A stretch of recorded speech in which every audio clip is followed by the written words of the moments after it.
ये है एक छोटा सा प्रयास 94.3 माय एफएम और एम्स जोधपुर का, stop the spread of corona.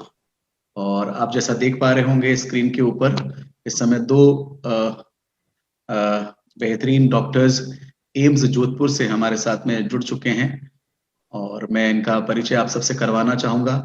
हमारे साथ हैं डॉक्टर गोपाल कृष्ण बोहरा जी। आप एसोसिएट प्रोफेसर हैं मेडिसिन एम्स जोधपुर। सर बहुत बहुत शुक्रिया हमारे साथ जुड़ने के लिए।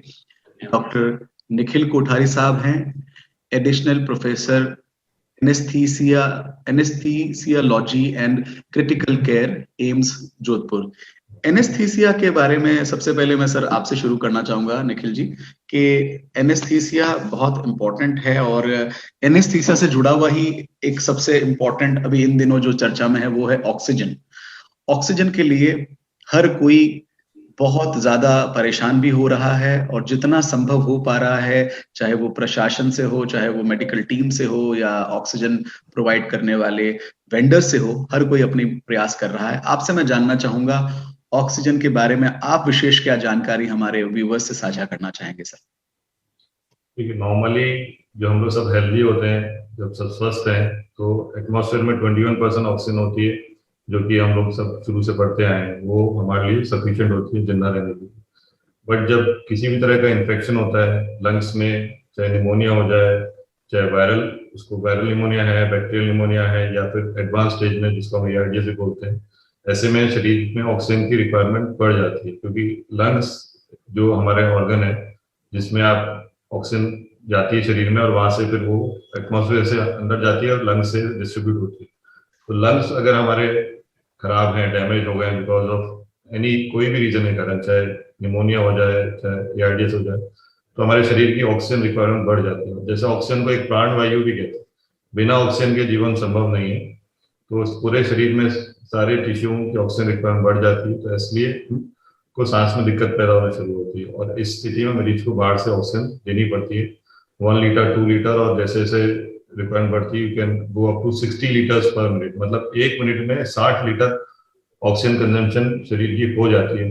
तो घंटे का आपको इसको गुणा करेंगे तो करीब करीब 3600 लीटर्स। तो ये एक मरीज 4000 लीटर पर आवर एक मरीज के लिए, इसको फिर 24 से मल्टीप्लाई करेंगे और आगे बढ़ते जाएंगे, तो इसलिए बहुत ज्यादा ऑक्सीजन की खपत हो रही है। जो एक जंबो सिलेंडर नॉर्मली 6 से 8 घंटे चलता है, अगर आप हाई फ्लो पर लगाते हैं 60 लीटर पे, तो घंटा भर या 1.5 घंटे में खत्म हो जाता है। तो ये इस कारण से ऑक्सीजन का क्राइसिस डेवलप हो गया, जो उम्मीद करते हैं आने वाले कुछ दिनों में हम हमारे देश को सॉर्ट आउट कर लेंगे। सर मैं अगर जोधपुर की बात करूं तो जोधपुर एम्स में ऑक्सीजन की व्यवस्था कैसी है इन दिनों?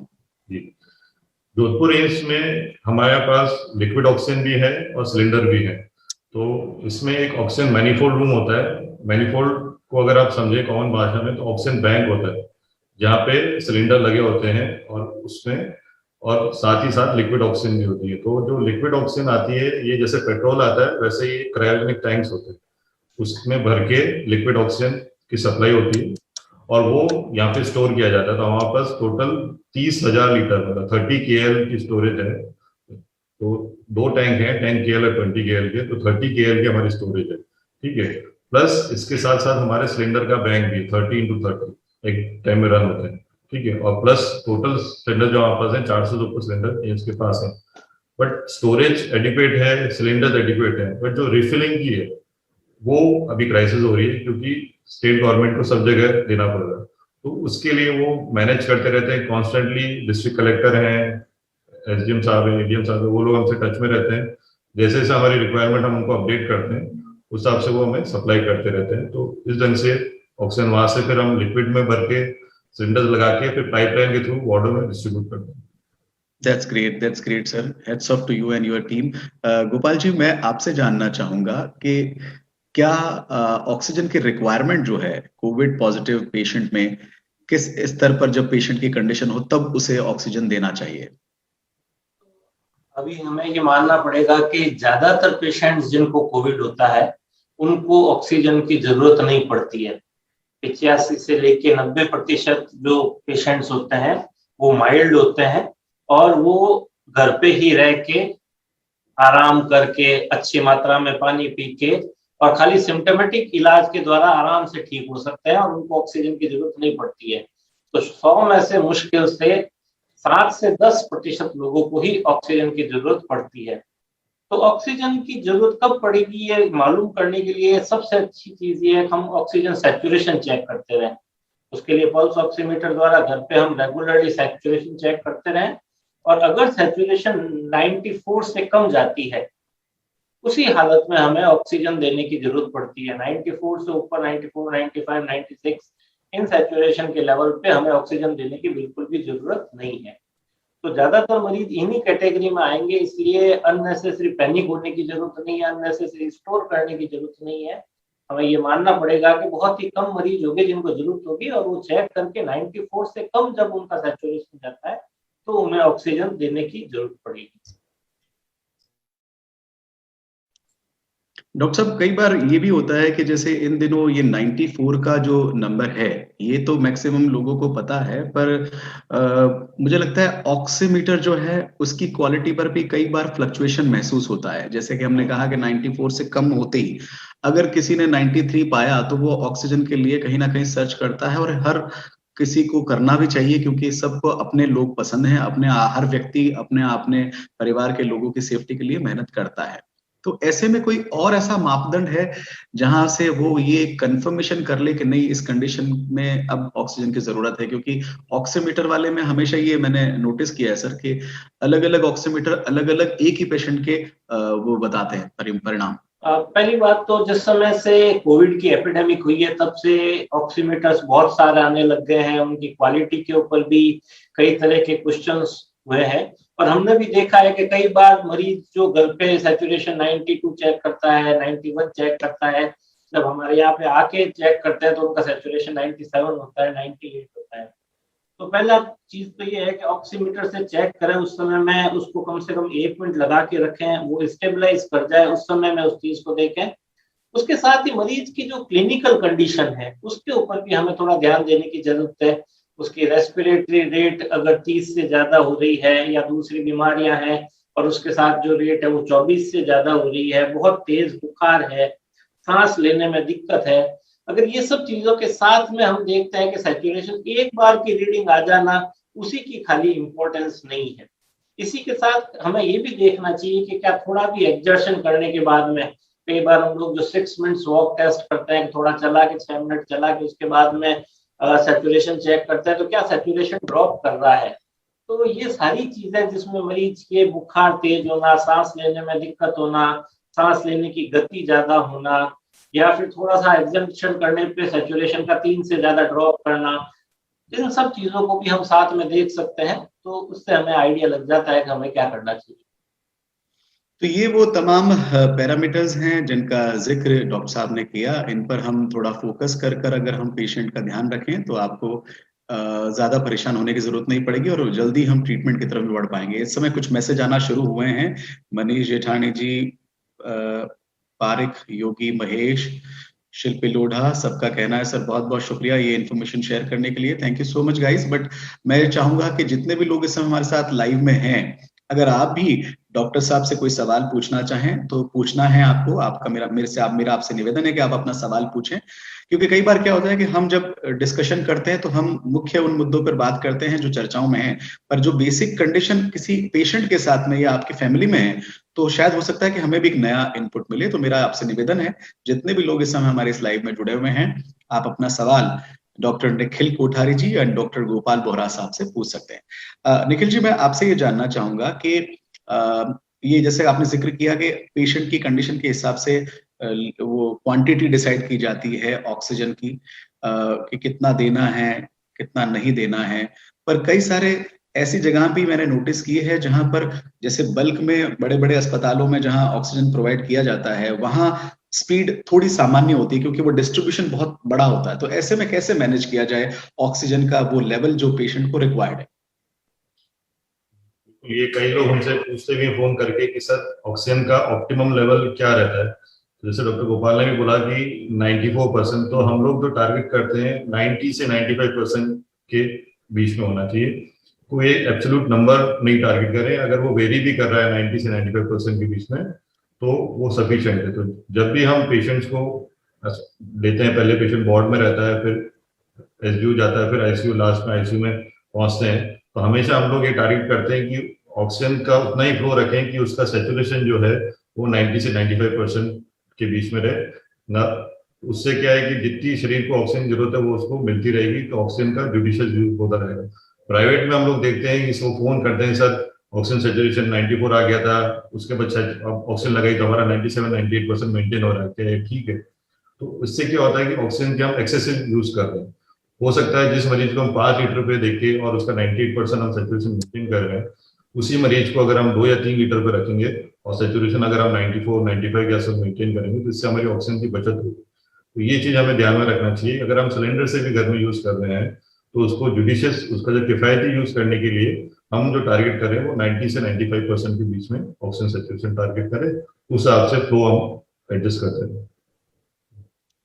ये बहुत इंपॉर्टेंट बात है जो लोग घर पर, क्योंकि इन दिनों ये भी देखने को मिला है, जितना भी मैं जा रहा हूँ ऑक्सीजन प्रोवाइड करने वाली कंपनीज की फैक्ट्रीज में, तो वहां पर भी मैंने नोटिस किया कि मैक्सिमम जो तादाद है वो प्राइवेट लोगों की भी ज्यादा है जो अपने घर पर सिलेंडर ले जाते हैं। तो ऐसे में ये जो बारीकियां जो सर बता रहे हैं निखिल जी, आप जरूर इन्हें फॉलो करें और थोड़ा ध्यान रखें, क्योंकि ऑक्सीजन ले जाना बहुत आसान हो सकता है, पर उसको कितनी मात्रा में देना है ये आपके डॉक्टर ही निर्धारित करेंगे। उनसे बिना पूछे कोई भी आप अपने मर्जी से ना करें, ये मेरा आपसे अनुरोध। एक सवाल यहाँ पर आया अशोक सिंह का। अशोक सिंह कह रहे हैं सर कि I was Covid positive last year and now a days I am facing light chest pain and body weakness also. Should I panic for the same? मेरा मानना है कि कोविड पिछले साल हुआ वो एक अलग चीज थी। अगर चेस्ट पेन हो रहा है और बॉडी एक हो रहा है तो इन्हें सावधानी बरतनी चाहिए, अपने आप को अलग कर देना चाहिए। अगर बुखार आता है, सर्दी खांसी जुकाम, नाक का बहना, उल्टी दस्त, स्वाद बदल जाना, इनमें से कुछ भी सिम्टम्स आते हैं साथ में, तो इन्हें अपने आप को टेस्ट जरूर कराना चाहिए। मेरा मानना है कि सबसे इम्पोर्टेंट जो कोविड में चीज है या वापस होने में भी जो चीज है, रेस्ट सबसे इम्पोर्टेंट है। डिटोरिएशन में जिस चीज को शायद हम लोग मिस करते हैं वो ये है कि जिन लोगों ने प्रॉपर रेस्ट किया, रेस्ट पूरी तरह से आराम होना चाहिए, उन लोगों में डिटोरिएशन की दर बहुत कम पाई गई। तो मेरा मानना है कि बेड रेस्ट, एडिक्वेट हाइड्रेशन, उनको जितना एम्फेसाइज करें वो ज्यादा जरूरी है। और कोई भी तरह के सिम्टम्स आने पे करना चाहिए, बट इनके जो अभी सिम्टम्स है वो पैनिक जैसे कतई नहीं लगते। बिल्कुल। तो ये जी तो अशोक ने जैसे स्ट्रेस करी कि रेस्ट, क्योंकि कोई भी वायरल फीवर हम लेते हैं, पहले जैसे शुरू में हमें डेंगू होते थे, अभी आजकल ये कोविड-19 आ रखा है, तो ये जो वायरल बुखार है पूरे शरीर में एक तरह से इन्फ्लेमेशन, एक तरह से पूरे शरीर को इफेक्ट करता है। तो रेस्ट की बहुत ज्यादा इंपॉर्टेंस है, प्लस डाइट की। जो भी आप डाइट लें, हेल्दी डाइट लें, अपनी डाइट में फ्रूट्स की मात्रा बढ़ाएं, जो भी सीजनल फ्रूट्स आ रहे हैं, महंगे फल खाने की जरूरत नहीं है, जो भी सीजनल फ्रूट्स आ रहे हैं वो बराबर लें। प्लस खाने के साथ सैलेड्स काफी लें, जिसमें आपका खीरा हो गया, टमाटर हो गया, प्याज की चूरी कर लें, वैसे खा लें, या दही में मिला के उसका रायता बना लें। ठीक है, कई लोग क्वेश्चन करते हैं कि साहब दही देना चाहिए नहीं देना चाहिए, बट अगर ताजा कोई भी चीज रहती है, आप ककड़ी है, खीरा है, टमाटर है, प्याज की चूरी बना के उसको सलाद की तरह खाएं, या उसको दही में मिला के उसका रायता बना लें, वो भी शरीर को फायदेमंद रहता है। तो एक तो डाइट अच्छी लें, आप प्रॉपर लें, और रेस्ट काफी करें। दिन में कम से कम खाना खाने के बाद 1-2 घंटा रेस्ट लें, और रात में 7 से 8 घंटे की नींद जरूर लें। अगर ये 2 चीजें आप फॉलो करते हैं तो ये वीकनेस आपकी धीरे धीरे चली जाएगी और आपको खुद को भी अच्छा फील होने लगेगा। तो अशोक, ये वो तमाम बातें हैं जो आप अपने लाइफ में अपनाएं और हेल्दी रहें। एक और अच्छा सवाल आया है आशीष वडेरा का। इन्होंने लिखा है सर के thalassemia major patient who has history of DM, thyroid and HCV should take vaccine और not? If yes, then what precautions, what should be taken care before the vaccination and after the vaccination? Thalassemia के मरीजों में vaccination को लेके कोई contraindication नहीं है, वो आराम से वैक्सीन लगा सकते हैं। तो जो सामान्य प्रिकॉशंस हम बाकी सब मरीजों में रखते हैं वही प्रिकॉशंस उनको भी रखना है। आधा घंटे तक उनको हमें अलग ऑब्जर्वेशन में रखना पड़ेगा, कोई रिएक्शन ना हो जाए उसके लिए। बट थैलेसीमिया एज पर से वैक्सीनेशन के लिए कोई कॉन्ट्राइंडिकेशन नहीं है।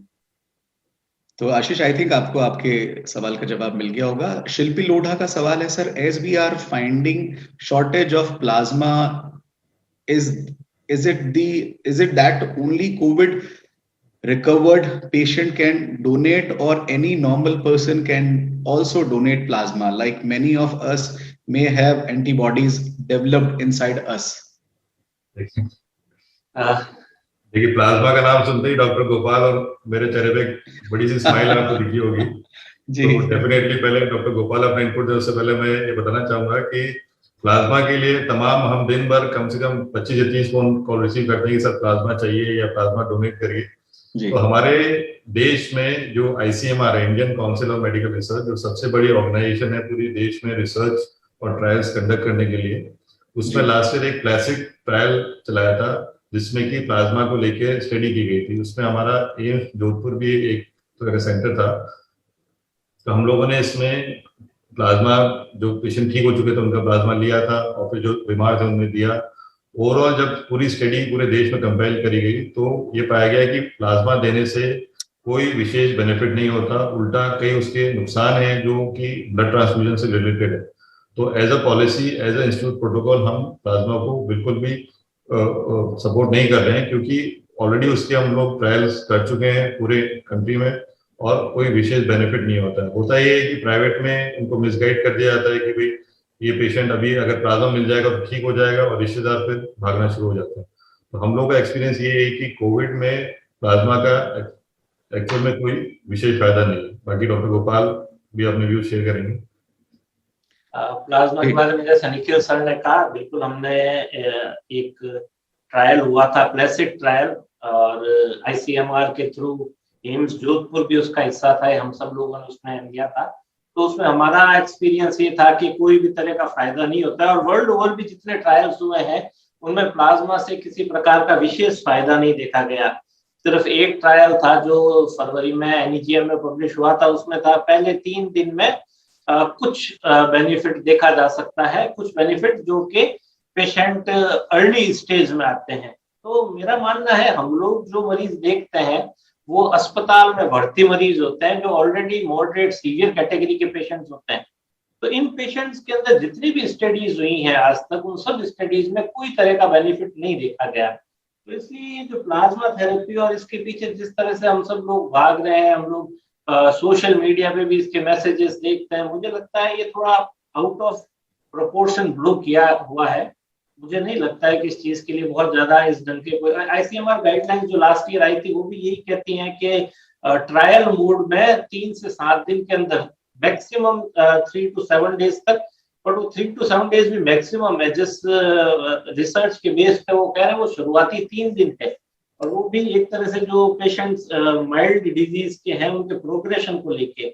तो जो हम वास्तव में जिस अवस्था में है अभी, उस अवस्था में मुझे नहीं लगता है कि प्लाज्मा का कोई रोल है।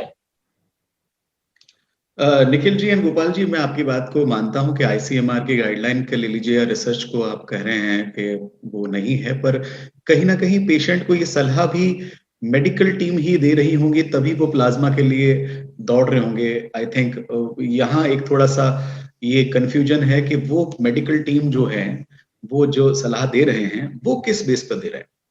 देखिए, इसका जवाब मैं आपको देना चाहूंगा कि डॉक्टर्स की बात की जाए, ठीक है, सारे डॉक्टर्स जब भी प्रैक्टिस शुरू करते हैं उन्होंने कम से कम 15 साल पढ़ाई की होती है, MBBS जो की होती है 5 साल, उसके बाद MD करते हैं, उसके 3 साल प्लस 2-3 साल का वो एक्सपीरियंस लेके जाते हैं। तो कोई भी डॉक्टर जो आप जिसके पास आप जाते हैं परामर्श करने के लिए, चाहे प्राइवेट में हो चाहे गवर्नमेंट में हो, एटलीस्ट उसके पास 15 साल का मेडिकल लाइन का एक्सपीरियंस होता है, ठीक है। तो जो भी वो आपको सलाह देते हैं वो किसी न किसी लिटरेचर के बेसिस पे ही आपको करते हैं, क्योंकि आज का जो जमाना है वो एविडेंस बेस्ड मेडिसिन का जमाना है। आप मरीज से कभी भी कोई बात करते हैं वो तुरंत जाके गूगल पे उसको सर्च करेगा, गूगल पे देखेगा और फिर उसके बाद उसमें अपना इम्प्लीमेंट करेगा। तो जहां तक डॉक्टर्स की बात है कि डॉक्टर्स उनको राय देते हैं, डेफिनेटली लोग कंसल्ट करते हैं। कुछ एक स्टडी जैसे डॉक्टर गोपाल ने बोला कि इंटरनेशनल ट्रायल्स हुए थे, उसमें इनिशियल बेनिफिट बताया था, फिर आईसीएमआर ने बोला था कि आईसीएमआर ने कि इसकी कोई विशेष एडवांटेज नहीं, बट सबसे जो इम्पोर्टेंट जो लोग विश्वास करते हैं वो व्हाट्सएप पे करते हैं। व्हाट्सएप खोलते ही उसको इतना ऑथेंटिक मान लेते हैं कि सर व्हाट्सएप में आया था कि उसको प्लाज्मा दिया और वो ठीक हो गया, फलां जगह प्लाज्मा दिया, तो एक तरह का प्रेशर बिल्डअप हो जाता है। अगर कोई डॉक्टर है वो अपना इलाज कर रहा है, वो अगर समझाता भी है, तो कई बार ऐसी स्थिति बन जाती है कि इतना ज्यादा प्रेशर बिल्डअप हो जाता है उस पर कि व्हाट्सएप में आया है, गूगल में आया है, तो बड़ी एक असमंजस की स्थिति बन जाती है। तो जो भी आपके डॉक्टर इलाज कर रहे हैं उन पर पूरा भरोसा रखिए, उन्होंने वाकई में मरीज के हित के लिए काम कर रहे हैं। और धीरे धीरे जैसे जैसे आपके माध्यम से या मीडिया के माध्यम से बात फैलेगी कि प्लाज्मा का विशेष रोल नहीं है, तो हो सकता है आने वाले दिनों में लोगों की परेशानी हम कम कर सकें। बिल्कुल बिल्कुल, बहुत सही कहा आपने। और जितने भी लोग इन दिनों प्लाज्मा के लिए तलाश कर रहे हैं, उनसे भी मेरा ये अनुरोध है कि आप अपने डॉक्टर से भी एक बार पुनः कंसल्ट जरूर करें। जैसा कि सर ने कहा कि किसी भी फॉरवर्डेड मैसेज के चलते हुए अगर आप प्लाज्मा देना चाह रहे हैं तो वो थोड़ा सा गलत रहता है।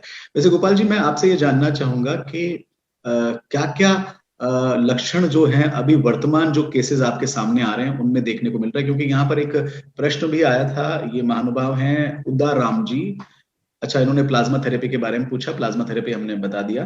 भरत कुमार जो है वो लिख रहे हैं कि आई एम पॉजिटिव और मुझे डायरिया है, तो I think diarrhoea is also a symptom of Covid, right? Covid के सिम्टम्स जो कॉमन है वो अभी भी वही है, बुखार, जुकाम, खांसी, पूरे शरीर में दर्द होना, सर दर्द होना, स्वाद का चला जाना या बदल जाना, जो आपकी सुगंध है उसमें भी परिवर्तन हो जाना या चला जाना।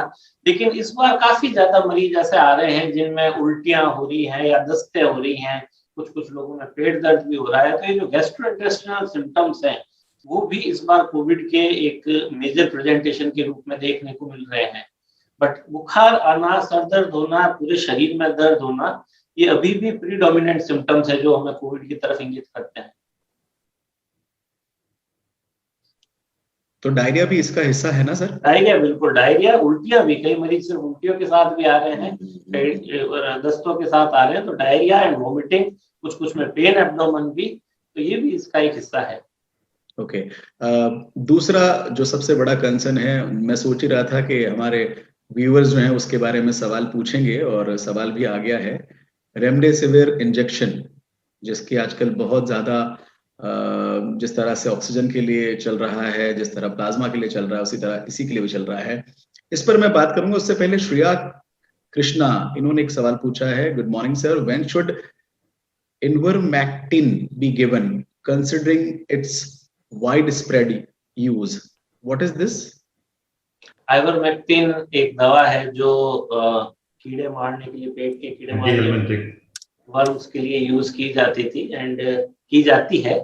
और इसके कुछ स्टडीज के अंदर जो कि बहुत ज्यादा रिलायबल नहीं थी, उनके अंदर इसका एंटीवायरल एक्शन भी आया था। तो उसको देखते हुए कुछ ट्रायल्स हुए थे जिसके अंदर आइवरमेक्टिन को 3 से 5 दिन तक इसके लिए दिया गया था। इवन जो भी प्रोटोकॉल आया एम्स ICMR का, उसके अंदर भी माइल्ड डिजीज के अंदर आइवरमेक्टिन को, लेकिन उन्होंने भी बहुत साफ लिखा है कि नो कंक्लूसिव एविडेंस।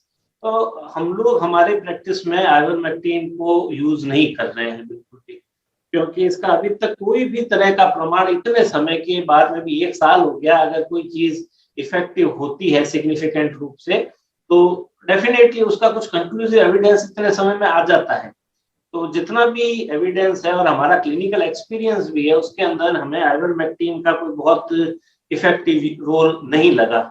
तो हम लोगों के उस प्रोटोकॉल के अंदर आइवरमेक्टिन एक रूटीन ट्रीटमेंट का पार्ट नहीं है। तो मैं आगे ले जाते हुए बात करूंगा कि जैसे डॉक्टर गोपाल ने बोला कि आइवरमेक्टिन कुछ स्टडीज में बताया गया था, बट वो जो ट्रायल्स है वो इन विट्रो ट्रायल्स है। कुछ एक ट्रायल होते हैं इन वाइवो जो इंसान की बॉडी में या वॉलंटियर्स की बॉडी में करते हैं। कुछ एक ट्रायल्स होते हैं, स्टडीज होती है जो कि एनिमल मॉडल्स में की जाती है। उसमें उन्होंने देखा कि जो डोज बताई गई है आइवरमेक्टिन की वो बहुत ज्यादा है, 4 to 5 टाइम्स ऑफ नॉर्मल, करीब 40 से 50 गुना जो हम लोग देते हैं, जिसमें इन विट्रो जितना हो पाता है उससे 40 to 50 टाइम्स उस डोज पे ही वो इफेक्टिव। डेफिनेटली। तो ऐसी डोज अगर हम किसी को देंगे तो उसमें उसके साइड इफेक्ट्स आने लग जाएंगे, ठीक है। तो आइवरमेक्टिन बेसिकली जो कीड़े हो जाते हैं, एंटी हेलमिंथिक है, जो पेट में किसी तरह के कीड़े हो जाते हैं उसमें यूज की जाती है। उसका अब रिसेंट स्टडीज जो आ रही है, कोविड में कोई विशेष रोल नहीं है। साथ ही डॉक्सीसाइक्लिन भी एक दवा है जो भी हम देखते हैं कि मरीज ऑलरेडी आने से पहले उसको मिल चुकी होती है। तो ऐसे में क्या होता है कि आइवरमेक्टिन ले ली, डॉक्सीसाइक्लिन ले ली और तमाम एंटीबायोटिक्स ले ली, तो उससे जीवान में छाले हो जाते हैं, पेट में अल्सर हो जाते हैं, पेशेंट्स को गैस्ट्राइटिस की कंप्लेन हो जाती है, वो एडेड प्रॉब्लम हो जाती है, जिससे वो खाना पीना बंद कर देते हैं। और जब खाना पीना बंद हो जाता है तो शरीर में इम्यूनिटी हमारी गिरने शुरू हो जाती है और फिर हम एक चक्रव्यूह या विशेष साइकिल में फंस जाते हैं। तो हम लोगों से ये रिक्वेस्ट करेंगे कि हेल्दी डाइट लें और इन सब चीजों की जो भी उनको व्हाट्सएप पे मिल रहा है, इन सब चीजों में वो ना पड़े। थोड़ा व्हाट्सएप यूनिवर्सिटी की पढ़ाई पर ध्यान ना दें, ये कहना है निखिल सर का और गोपाल जी का। फेबीफ्लू के बारे में जानना चाह रहे हैं Uddaram ji. Fabiflu is beneficial in कोविड-19 ट्रीटमेंट? फेबीफ्लू के बारे में भी करीब करीब जितनी भी स्टडी, जो शुरुआती एक उत्साह था उसको वो जरूर रहा, लेकिन उसके बाद में इसकी भी कोई कन्विंसिंग स्टडीज नहीं आई। और फेबीफ्लू भी हम लोग किसी भी पेशेंट को नहीं दे रहे हैं। हमने जब से शुरू हुआ है तब से किसी भी पेशेंट को फेबीफ्लू नहीं दी है। तो मेरा मानना है कि फेबीफ्लू के बारे में बिल्कुल भी कोई कन्विंसिंग डाटा नहीं आया है फाइनली। तो मुझे नहीं लगता है कि इसका कोई प्रकार का उपयोग इस बीमारी के लिए है। तो फाइनली सर, अब रेमडेसिविर के बारे में बात करते हैं। अशोक ने लिखा है कि रेमडेसिविर इंजेक्शन की आजकल बहुत बात हो रही है। आपसे जानना चाहूंगा कि इंजेक्शन कितना जरूरी है और इसकी आवश्यकता किन परिस्थितियों में होती है। अच्छा question, Ashok Singh Bucheti, thank you जी।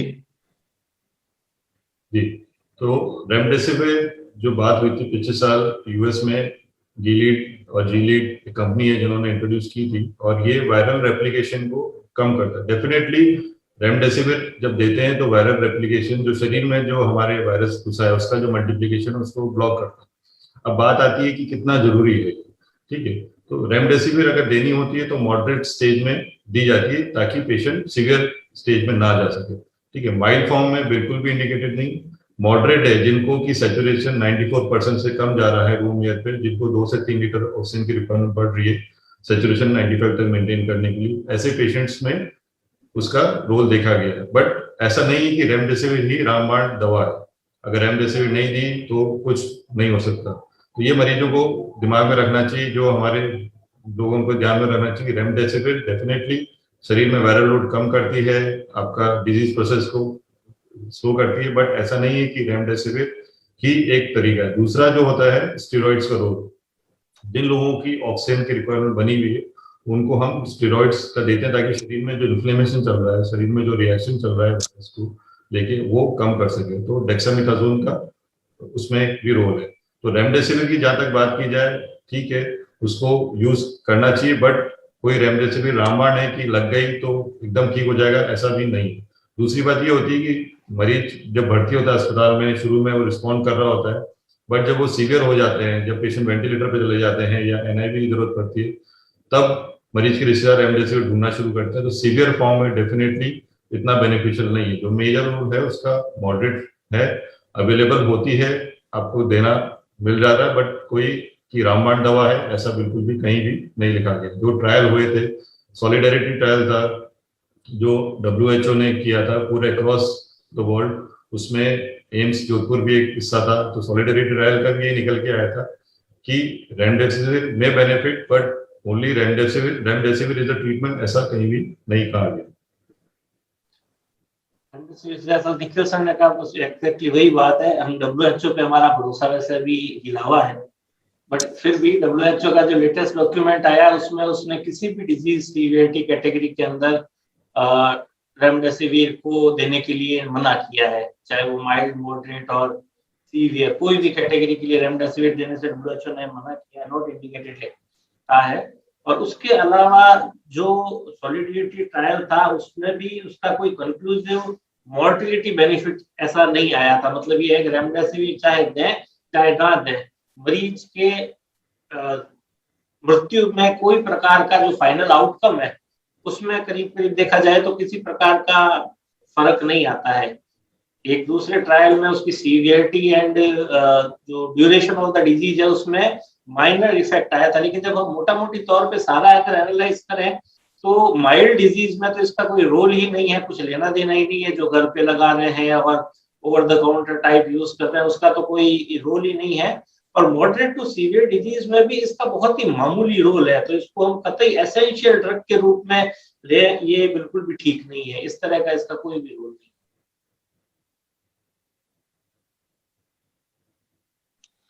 तो ये है रेमडेसिविर से जुड़े हुए आपके तमाम सवालों के जवाब।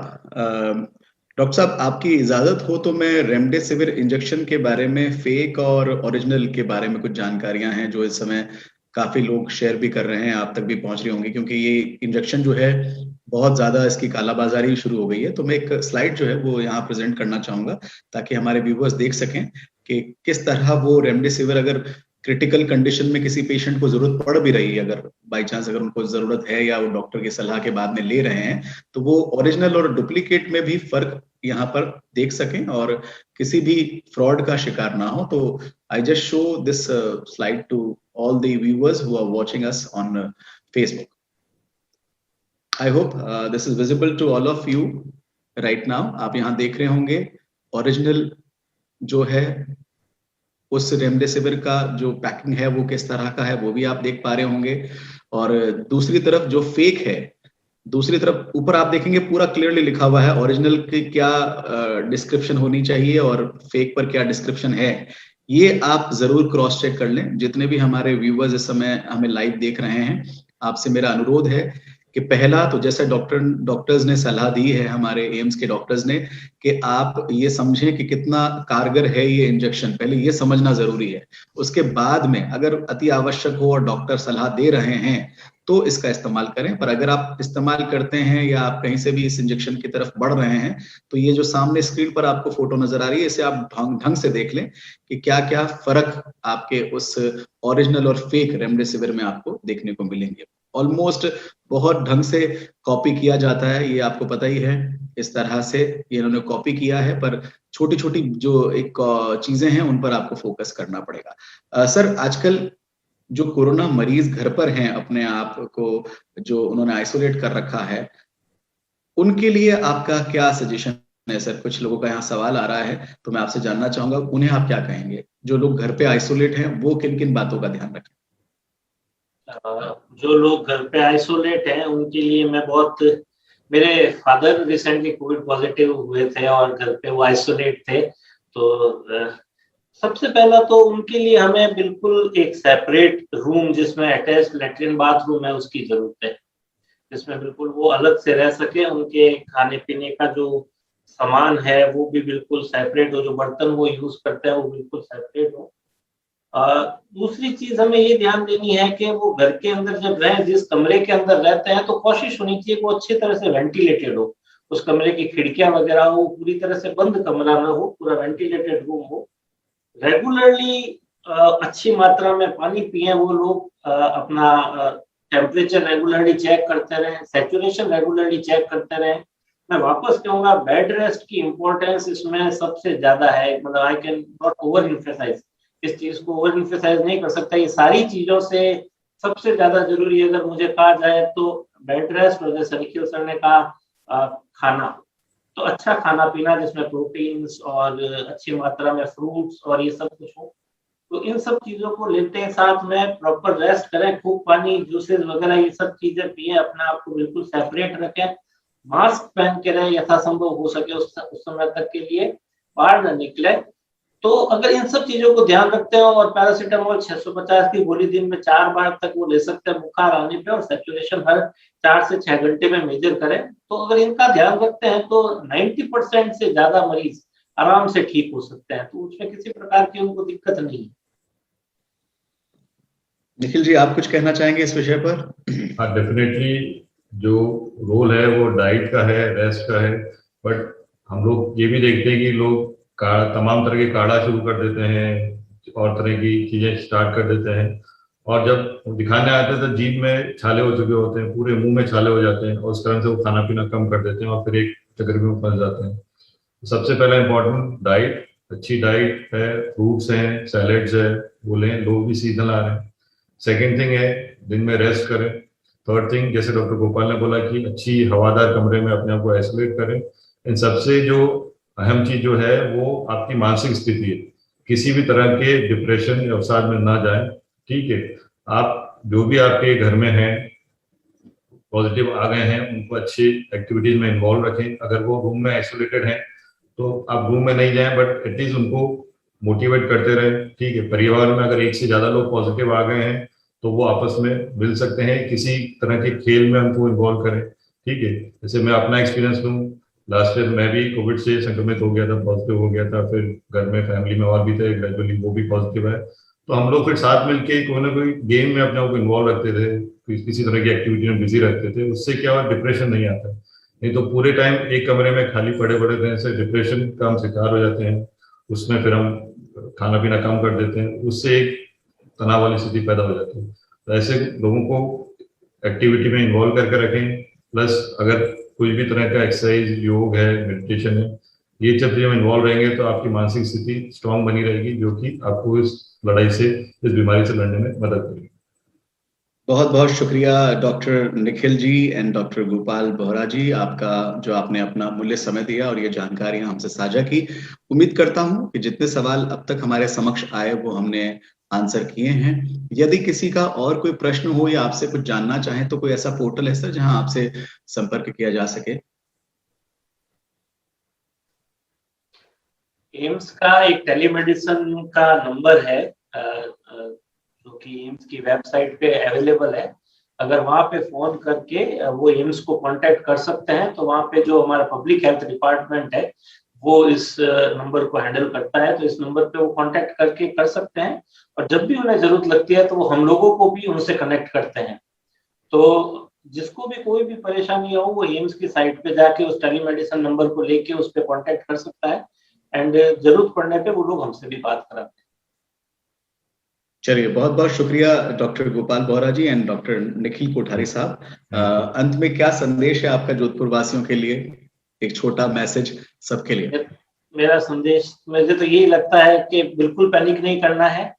अगर अच्छे से रेस्ट करें, अच्छे से खाना खाएं और मानसिक दृढ़ता बरकरार रखें तो कोविड को आराम से हराया जा सकता है।